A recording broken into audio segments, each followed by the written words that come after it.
Welcome back to 21st Century Radio. I'm your host, Dr. Bob Hieronimus, and our executive producer and research assistant is Laura Kortner. Our engineer is Anita Brockington. Our guest is Mike Gibbons, the Director Emeritus and Historian of the Babe Ruth Museum. I was talking to Mike the other day about Old Oriole Ballpark, and he was kind enough to send me a photograph of Babe Ruth playing there that included my old house in the background. Now, that's what I was looking for, a photo of my old house on 2930 Greenmount Avenue. And you can clearly see it full of people lining the rooftops of all the row houses on that street, as our family and neighbors all used to do, watching the game for free. Of course, they charged you 50 cents or so to get up on top of the roof and watch all the games. I'd like to talk a little bit about Old Oriole Ballpark later in the interview, if we got the time. While we were talking the other day, Mike told me about a spectacular new exhibit that will be coming soon at the Babe Ruth Museum at 216 Emery Street. By the way, friends, did you know that the Babe Ruth Museum is just 3 blocks west of Oriole Park at Camden Yards? Just follow the baseballs painted on the sidewalk leading you from ballpark to the museum. They have this very exciting new exhibit coming up this year, and friends, your jaws are just going to drop when you hear about it. We invited Mike Gibbons to join us on 21st Century Radio tonight to share the news with you. Welcome back to 21st Century Radio, Mike. Hey, Dr. Bob, good to hear your voice. It's been a little bit of a time for us, but it's nice to be with you this evening, and so that we can talk about Babe Ruth and this special angle that we've got going with the new exhibit. Well, first, how you been? We haven't had you on since 2009. It was great to hear from you again, of course. Yeah, doing great. We did lose Sports Legends Museum at Camden Yards in 2015 due to a rent dispute with the Maryland Stadium Authority, the landlord over there. That building remains empty to this day. But we are waiting for the pandemic to ease up a little bit more, but we are intending to build a new museum that would house the collection that was on display at Sports Legends, because we do represent the Orioles and the Colts and the Ravens and the Terps and a lot of Maryland sports, a lot of individual athletes as well, including Michael Phelps and Carmelo Anthony and things like that. So that collection needs to be back in front of the public. We have some things on display at the birthplace, but as you well know, the birthplace, not a huge building, is pretty much has to be dedicated to displaying Babe Ruth. Of course. Now, you recently retired from the position of executive director at the Babe Ruth Museum, but you are staying active as the historian and curator. Is that right? Yeah, we're all getting old, but my energy is still pretty high, I think, and I love what I have done and love what I do, and some of my old friends chide me. They're like, why don't you just retire? And it's like, guys, I have fun. It's not really work for me. It's I like to go in there and do what I do, design exhibits, create new programming, and hopefully plan for a new Sports Legends Museum. I'd like to get that done. And quite frankly, with so many of our constituents, Dr. Bob, we're all getting up there. And that's a big message that I try to send to our board of directors and staff, is that we need to keep the foot on the pedal, the gas pedal, to try and get this job going and to get it completed. So we'll see how we do. But you can't build a new museum, in my opinion, in the pandemic. It's got to calm down, and of course it is. So maybe we're going to be lucky here and be able to get going. Well, I think we are. And congratulations on such a long tenure as executive director, over 35 years there. Wow, that's really great. And you really did build the birthplace and museum into a nationally recognized attraction. Way to go. Well, let's talk about this Babe Ruth rookie card now. All my life, the most valuable baseball card was the legendary Honest Wagner T206. It was famously rare because Honest Wagner disapproved of smoking, and these cards came out of a pack of cigarettes and put an end to their print run. So there are very few of them in circulation, making them very, very valuable. What happened at the Babe Ruth Museum in 1996 starts the story of discovering an even more rare card, more rare than the Honest Wagner start. Yeah, well, it's the way that we get a lot of memorabilia coming to us is that someone will have something and they're curious as to whether it has any value or something like that. So they come to us and they tell us their story and show us what they've got. In this case, in 1996, a fellow by the name of a local guy by the name of Marion Townsley came to the museum and visited with Greg Schwallenberg, our curator at the time, and me, and said that he had there was a house that was scheduled for demolition in his neighborhood years previous, and so the family had long left, and before the demolition started, the guy walked into the abandoned building and just walked around to see what it was like. You know how that people get curious and stuff, and so he went upstairs, and in one of the old bedrooms of this building, there were a bunch of baseball cards scattered about the floor. Oh, and my. He picked them up, and he realized, just by looking at the cards, that they were Baltimore Oriole cards from 1914. Now, back then, the Orioles were a minor league team owned and managed by a guy named Jack Dunn, and he saw that one of the cards depicted a pitcher for the Orioles by the name of George Ruth. And so here you see a vertical shot of Ruth standing sideways in his Orioles uniform, and there's the card. It had a red border around it, and so the guy thought that it might have some value, and he thought that he would bring it down to the museum to see if we would display it for a while and maybe draw some attention to it that might help ultimately to drive the price of the card up. So we talked it over. We got in touch with the National Baseball Hall of Fame and asked their curators, who were friends of ours, if they had ever heard of Babe Ruth 1914 card, the Orioles. And they've said that they'd never heard of it before at all. I was shocked to hear that. Jeez. Yeah, it was, and you would figure that if anybody knew about such a card, it would be those guys. Yeah, that's true. But they didn't. And it turned out that nobody knew about the card. We didn't know about it. We didn't know about its existence. But nevertheless, we thought it would be a compelling piece to put on display to let our public enjoy it. Because, in fact, if you think back to that, that's Ruth's first professional year, and that would make this card his rookie card. Rookie cards are more valuable than your run-of-the-mill baseball card. The Mickey Mantle rookie card is actually maybe in second place right now for most valuable, behind the Ruth card, and or maybe that would flip-flop with the Honus Wagner card. So, whatever. So we've got the Babe Ruth rookie card. We put it on display, and it stayed on display for a couple of years. And at that point, Marion Townsley retrieved it and sold it. It may have gone for auction, and it may have been a private sale. I cannot recall. But I think that he sold it for around $33,000. Now, back in 1998, that's pretty good money for a piece of memorabilia. But not not what was about to happen, years later when another rookie card got sold. But in 1998, Marion Townsley takes the card away.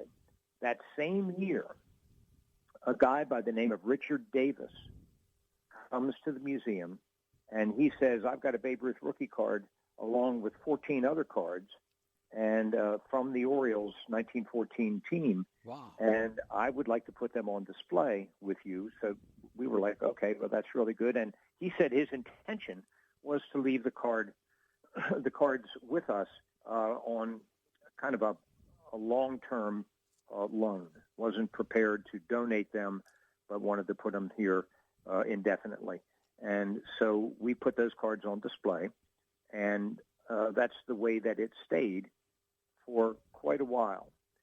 In 2009, Forbes magazine ran a feature on baseball cards, valuable baseball cards.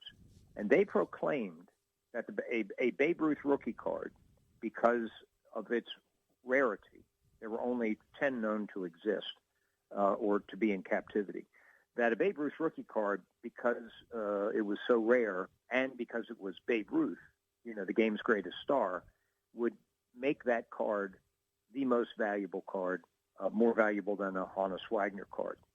And they said if you had a pristine Honus Wagner card, it would probably go for around $3 million. And that if you had a pristine Babe Ruth card, it would go for around $4 million. So that's kind of what the thinking was back then. Well, we saw that come out and went, this is an opportunity for us. If we have the most valuable baseball card being displayed here right now, why don't we make a bigger deal out of it? Why don't we throw some publicity to it and build a nicer case for it to be in? So we showcase it a little bit better. And before we did that, we wanted to talk to the Davis family. Now, Richard had died a few years previous, and his son had taken over representing the family with the card. So we went to try and find the son, Glenn Davis. We had his number, but everything had changed, and he was gone, because what we wanted to say to Glenn was, we want to spend money to better display the cards that your father left. And before we do it, we want to know that your intentions are to leave the cards here so that we don't spend money and then have you take the cards away. We couldn't find him. There was a Baltimore Sun columnist by the name of Kevin Cowherd. I think you probably know that guy. Let's get to Kevin Calvert after we take our first break of 21st Century Radio. Our guest is Mike Gibbons, the Director Emeritus and Historian of the Babe Ruth Museum. Go to www.baberuthmuseum.com. This is 21st Century Radio. I'm Dr. Bob Hieronimus, and we'll be right back. And we're back with Mike Gibbons on 21st Century Radio talking about the Babe Ruth Museum, located at 216 Emory Street in Baltimore, just 3 blocks west of Oriole Park at Camden Yards. And you met Richard Davis. Did you meet him? I did meet him. He dealt mostly with Greg Schwallenberg. But, yeah, Davis came to us in 98 and said he had a Babe Ruth rookie card, and they wanted to put it and 14 of its Oriole mates on display with us for a long-term loan. Now, the previous guy who came to us, Marion Townsley, he found the cards in an abandoned house in his neighborhood. That's amazing. Richard had a different approach. When he was a boy in 1914, he was a newspaper carrier, newspaper delivery boy, and so the cards came in a paper called the Baltimore News. Oh. And it was a way that the paper promoted sales of its papers, by including these baseball cards. And what they did in 1914 was they published the set of minor league Orioles cards, but they also published a set of cards for the brand new Federal League team in Baltimore called the Baltimore Terrapins. And the Federal Leagues were considered Major League caliber. And actually, they had rated a lot of Major League teams to get their rosters up to snuff. But anyway, so the Baltimore News included a card in your paper, and I don't know how frequently that happened, but Richard started collecting both sets of cards along with T206 cards, I guess, the tobacco cards, including the Honus Wagner. And so he kept them in the shoebox, took them out, looked at them, played with them. Fortunately, he did not put them in his bicycle spokes or anything like that. So we were lucky there. Yeah. But then that box of cards passed along I'm sorry, Richard. Richard was the son of the guy who collected the cards. The guy was a fellow by the name of Archibald Davis. So Archibald collects them and then passes them on to his children, a boy and a girl, Richard being the boy, and so they played with the cards as well. And as Richard got older, that's when he came down to the museum to put the cards on display, and so we did. Now they stayed on display. What is the condition of that card? It's considered to be in good condition, not pristine, but good condition. It's a little bit ruffled around the edges, but it's not really noticeable. So it's in pretty good shape. Mm-hmm. As are all 15 of the cards from the Orioles that year, and so the cards stayed with us. Then Richard passed away. His son, Glenn, took over the responsibility for the cards, and then Forbes magazine came out in 2009 and proclaimed the Ruth card to be the most valuable of all baseball cards because, one, it was very rare. There were only 10 known to be in captivity in 2009, and two, it was Babe Ruth, the game's greatest star. So that was the way that went. And we, at that point, determined that we wanted to try and make more of a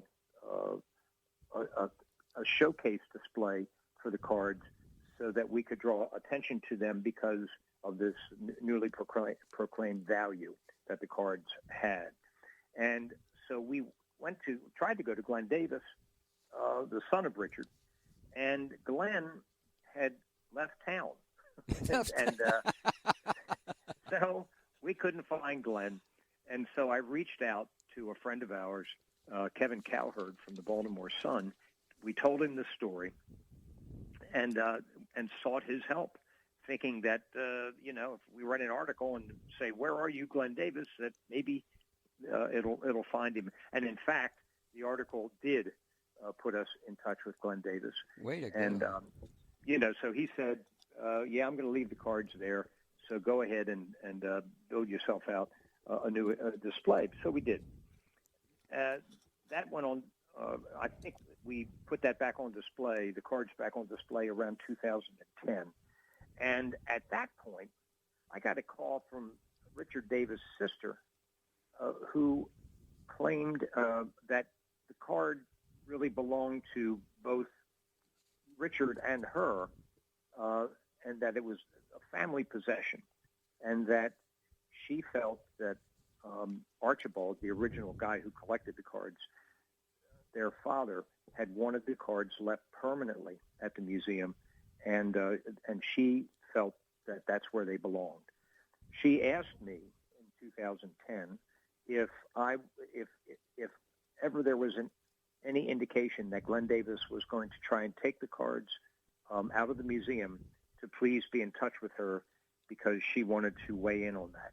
And lo and behold, in 2020, just in February of that year, just before the pandemic hit, Glenn Davis called and said that he had a buyer and for the rookie card, and that he was going to have to take them out of the museum.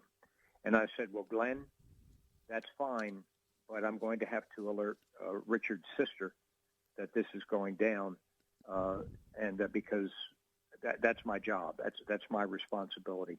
And so anyway, that ended up in a legal battle between the two sides of the family, and which took over a year to resolve, but ultimately it did resolve in Glenn's favor.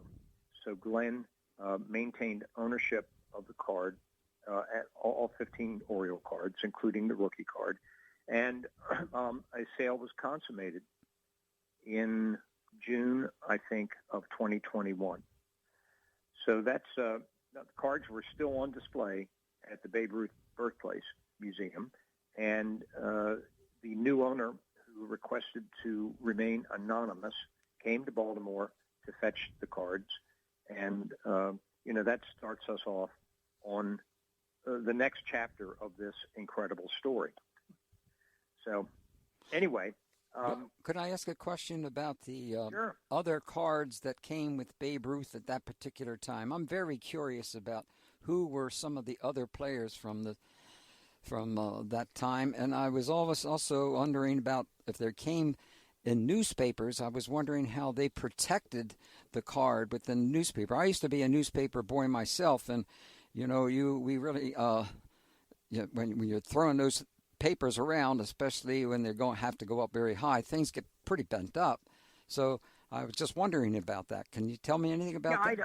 I don't know that. The Baltimore News went out of business years and years and years ago. I mean, I've never heard of it. You and I are relatively in the same age range. And, for us, it was always the Baltimore Sun, the Morning Sun, the Evening Sun, and the News American, or the News Post, I guess it was called.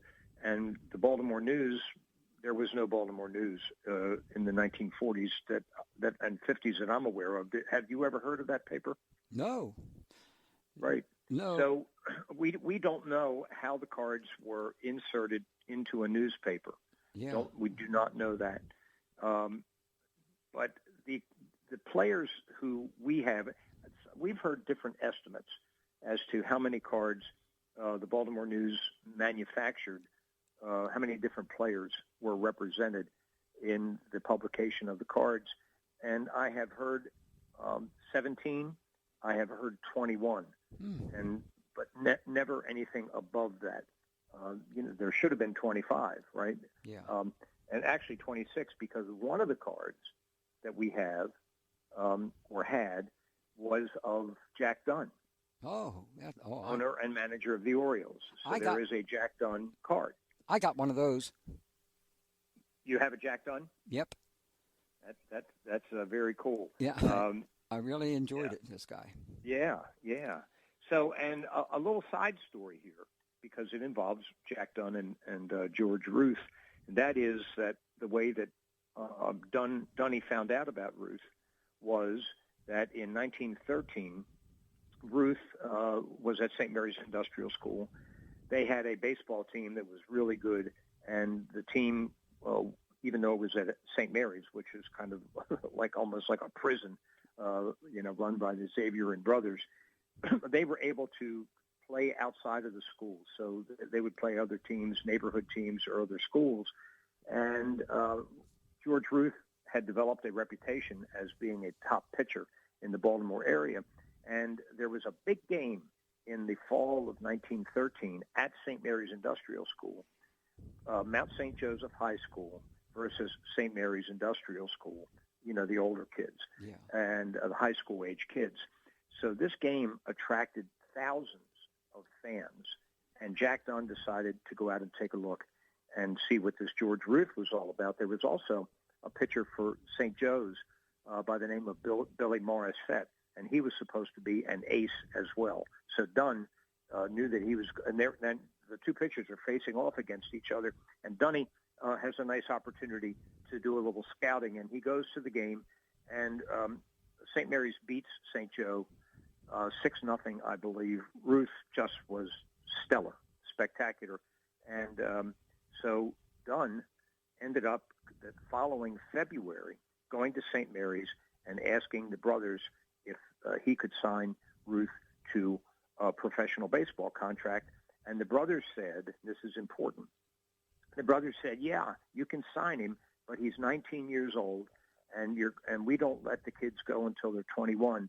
You will have to sign legal guardian papers to get him out of here.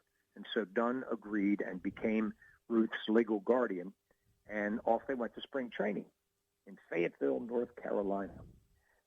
So when they were down there, Ruth, who has never really been anywhere, he had never ridden an elevator, never stayed in a hotel, never been on a train, never ridden a bicycle. All these things happen in Fayetteville in the first week or so, that he's a professional baseball player. And there are stories that he rides the elevator up and down and up and down just because he could, and, do stuff like that. But so the players and the press covering the 1914 Orioles started, they knew that Ruth was just wet behind the ears. He was a baby, and he was Jack Dunn's baby because Jack Dunn was the legal guardian. And by mid-March, just several weeks into camp in spring training, the Baltimore Sun refers to George Ruth as Babe Ruth for the first time. And that's where the nickname, Jack Dunn's baby, became Babe Ruth. Overnight, just exploded. And so that takes us, back to, the story about the Davis family and the card staying and all that good stuff. But then we did have the family squabble. We'll come back. Can we come back to the family squabble after we take our next break here on 21st Century Radio? Absolutely. Okay, we'll be right back. Our guest is Mike Gibbons, the Director Emeritus and Historian of the Babe Ruth Museum. Go to www.baberuthmuseum.com. This is 21st Century Radio, and I'm Dr. Bob Hieronimus, and we'll be right back. We're back with Mike Gibbons on 21st Century Radio talking about the Babe Ruth Museum located at 216 Emory Street in Baltimore, just 3 blocks west of Oriole Park at Camden Yards. One of my favorite places to hang out in certain periods of my life were in Fells Point. And when I was just hanging around Fells Point, I found a Babe Ruth card. I didn't know anything about this, but I don't think it was a real Babe Ruth card.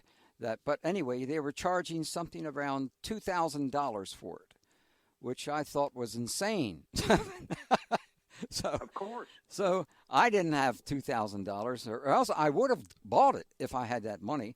But unfortunately, I didn't.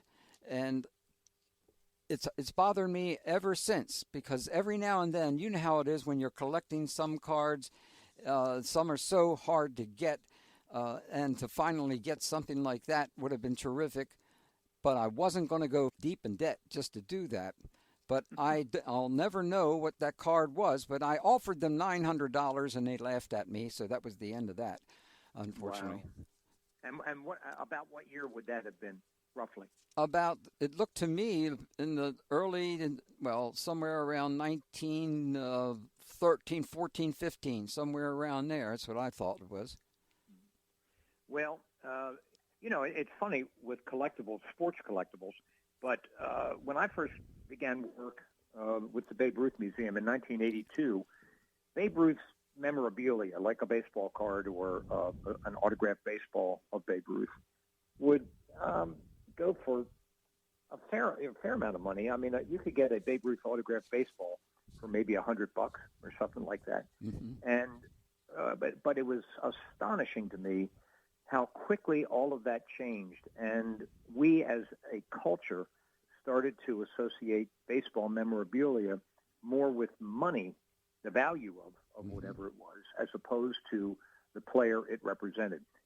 It used to be, as we grew up, you collected baseball cards because you loved your Orioles, or whatever, and so you would have a Gus Triandos card, and that would mean so much to you because it was associating you directly with the player who you adored, But then it all changed, and so then the Gus Triandos baseball card, if he was a really good player or it was somehow rare, it would have an inflated dollar amount to it, and that made it special. And that really has not gone backwards. It stays that way. So, but we watched it right before our eyes. So the $100 baseball that Ruth signed sold in 1982 for $100. 20 years later, might have been worth $10,000. Mm-hmm. That's how it just went through the roof in terms of the heightened value of these baseball collectibles. And it's also interesting to me, anyway, that baseball, which is a little bit in decline as far as its popularity across America, compared to the NFL, college football, or maybe even the NBA. Yeah. But when it comes to collectibles, baseball is king. It remains king. And that's very interesting to me, and I don't really understand why it is. But that's the way that goes. And so now we know that the Babe Ruth rookie card has sold again. Glenn Davis did sell the card. The anonymous benefactor, the guy who now was owner of the Babe Ruth card and the other 14 Oriole cards, he comes to Baltimore, and we meet him at the museum and had a really nice discussion, about the history of the card, what we knew, and what we thought of the card and all that good stuff. And so before he left, he said, you know what, I kind of like you guys, and instead of me taking these cards and forever putting them in a closet in my home, why don't we see if we can put these things on permanent loan to the Babe Ruth Museum, and we'll leave them here so the public can enjoy them. And I said, well, that's terrific, and I appreciate the offer, and we'd love to take you up on it. But because the card, which, by the way, sold for somewhere between $6 million and $10 million for one card, because the value is known, it has been public. They leaked out, or actually just publicized the fact that the card went for this astonishing amount of money. I said, we can't put it in a little case with a piece of glass in front of it. We need to build a new exhibit for it. And guess what? I don't have budgeted to build the kind of exhibit that we would need to house this card. And he said, well, give me a proposal, and I think I'll fund it. Whoa, a new exhibit. Jeez. I went, okay. Mike, museum guys like to hear things like that. Yeah, I know, but I think it is the way you work with people that makes all the difference in the world. You could have lost all of this. I think anyone without the kind of patience and intelligence that you have could have made some really bad moves, but think they were good moves with the pressure that you put on somebody. But you listen very carefully to what people say and do, and work with them. And it's fortunate that it worked out, because that's the way it should have been, in my opinion. Well, I appreciate the compliment, and I think, and you're the same way. I think that, first and foremost, we're in the people industry. All of us are. And, customer service is really important, but it's the way that you deal with folks. And I think in this case, the new owner of the card, I think he just liked the way that our staff interacted, Sean Hearn and Katie Dick especially. They had firsthand knowledge of dealing with the guy. And I brought in our exhibit designer subsequent to this first meeting, and let him meet with the new owner, because this is a world-class exhibit designer, and who did the National Aquarium here in Baltimore, by the way.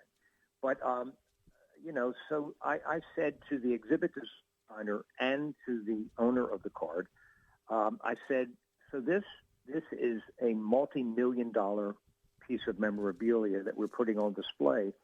Exhibit designer, how would you go about dealing with this to create casework that would house and protect the card from theft or fire or anything that could happen to it?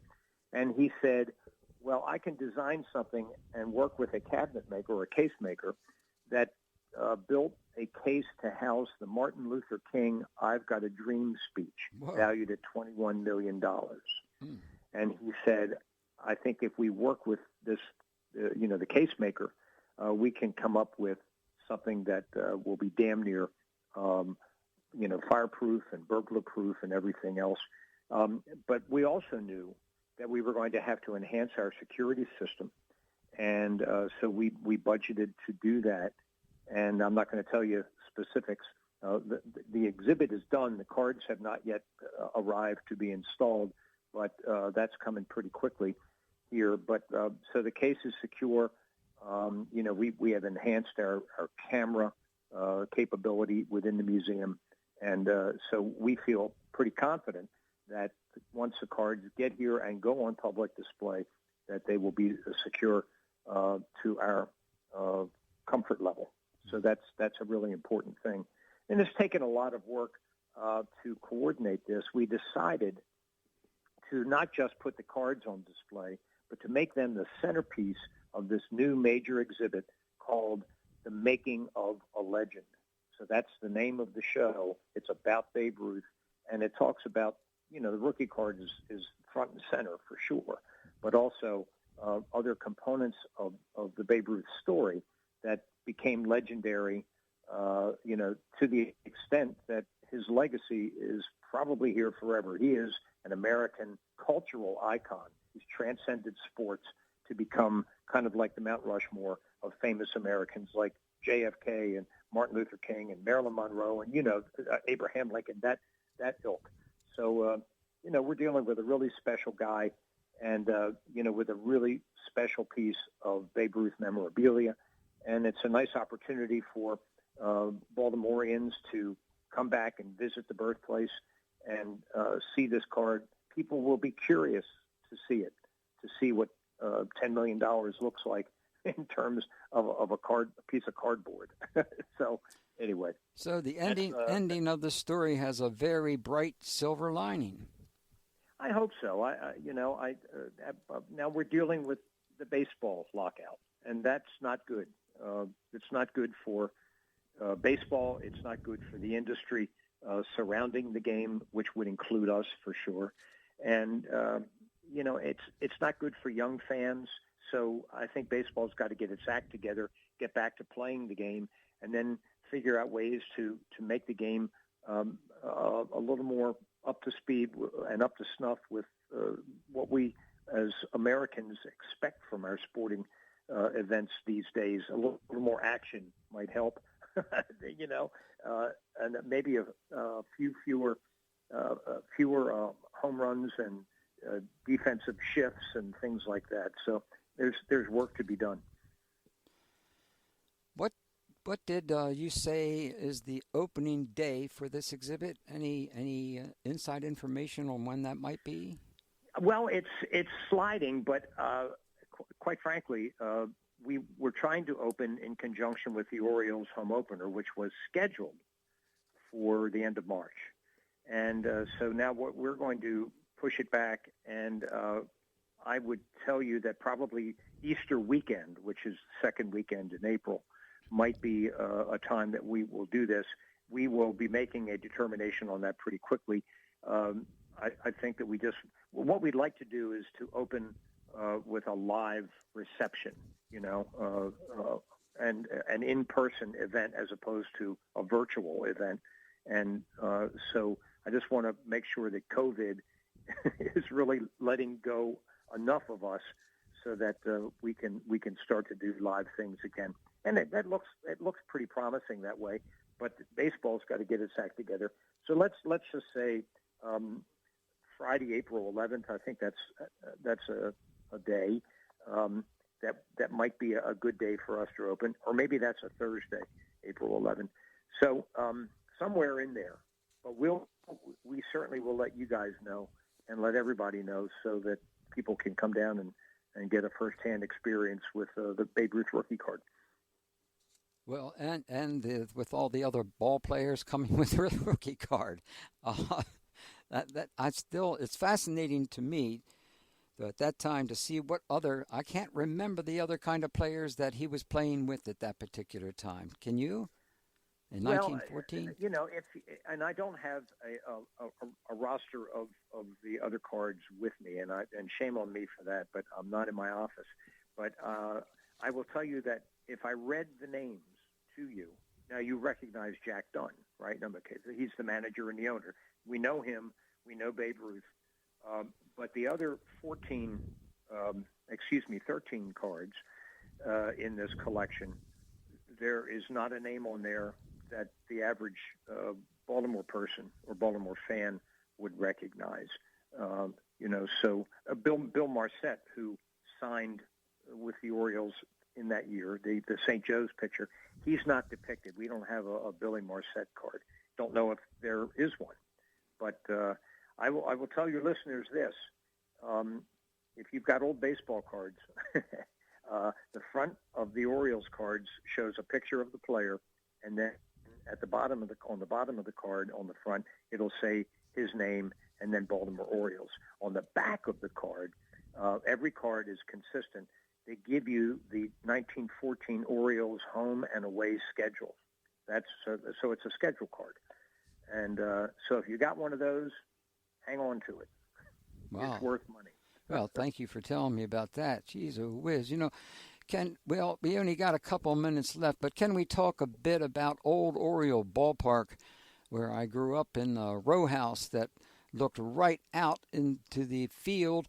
And when I was, as a matter of fact, I think I mentioned this before, that all of the houses that were connected to 2930 Greenmount Avenue, all of those houses had people that opened up the rooftops.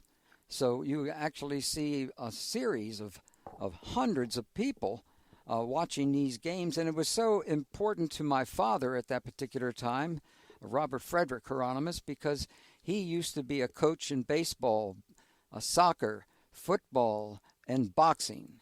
And all of those three things were very important. So I grew up along with all of these other players, which meant, of course, it was hell for my mother, because they would hang in and eat up all the food and leave messes behind. So they weren't allowed to come into the house after a couple of times. But that park was quirky, and I really love the fact that the row of homes where you were, lent themselves to rooftop viewing of games, because there's multiple pictures of what you're talking about, of seeing fans on the roof watching the baseball games out behind right field. And that's really just wonderful. Babe Ruth played a number of games, both as a Red Sox and a Yankee.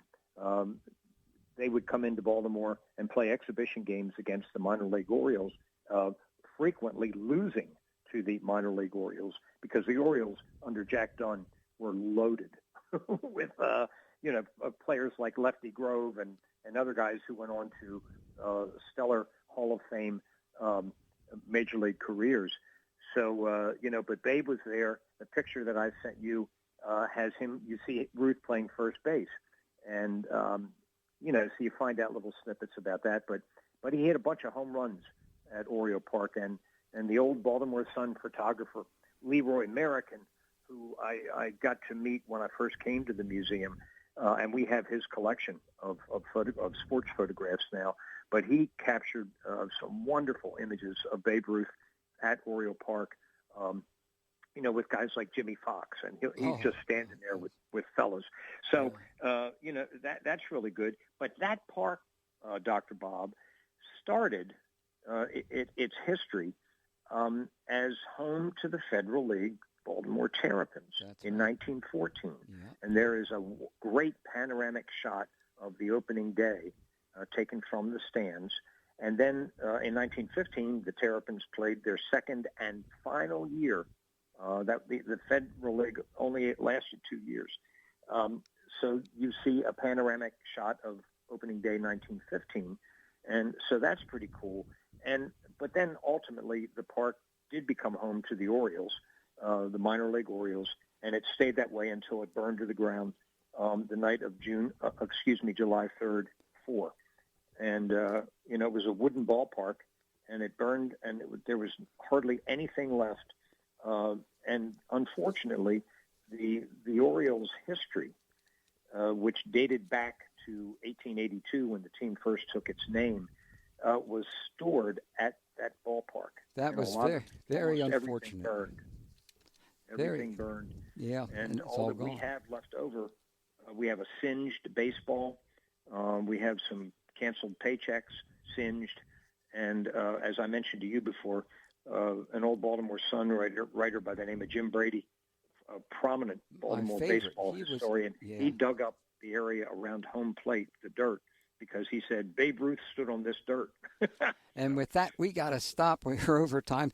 This has been wonderful. I can't wait to come down to the Babe Ruth Museum to see this exhibit, and I hope all of our listeners do as well. This is really something that's just so extraordinary, and especially thank you for taking care of the Oriole Park, and not just the Oriole Park, but I mean all the Babe Ruth Museum, because it took a person of your strength and intelligence and courage to make sure that it came about at all. This is a tough town, and this we needed someone really tough to be able to pull these things off. Thank you very much.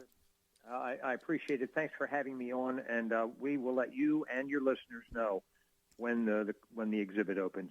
So we'll look forward to that day. Thank you very much. See you next week on 21st Century Radio.